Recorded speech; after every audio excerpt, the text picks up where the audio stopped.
Listening to politicians spout policy is like being taken out on a charming date. It's me and you against the world, baby. Me and you forever. But once they got their hands on your vote... Which is probably why we end up deciding our leaders based on how elegantly they eat an immigrant or the number of bacon sandwiches they plan to deport.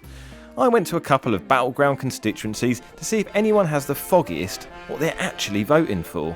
Who are you going to vote for, David? I think this time I'm going to vote for Tories. I just feel like they're a party you can believe in, whereas everyone else sort of says things. I feel like they get things done. What do you think of the Tory policy to increase the minimum wage to £10 by 2020?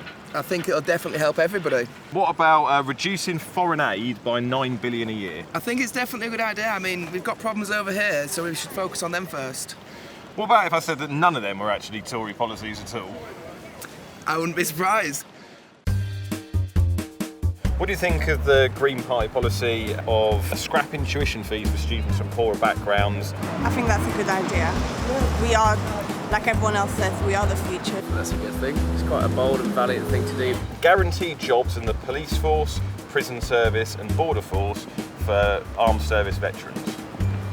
That sounds really good. Yeah? Yeah. Nothing wrong with that idea, that's a good idea. I think that's probably a good thing as well. What about if I said to you all of these policies were UKIP? Yeah, that would surprise me. Okay. That's different. You got me by the chalk and curlies, didn't you? Surprising. I'm voting UKIP apparently. UKIP has some very effective policies, but so did the Nazi Party. Who do you think you're going to vote for in the election? Conservatives. Conservatives? Yourself? UKIP. UKIP. UKIP? Labour? Labour? All these people are full of bull. So that's the reason why I'm voting Green. Probably vote for Green Party. People working in public services should be required to speak English. Yeah. Which party? I would say that's UKIP. Conservative.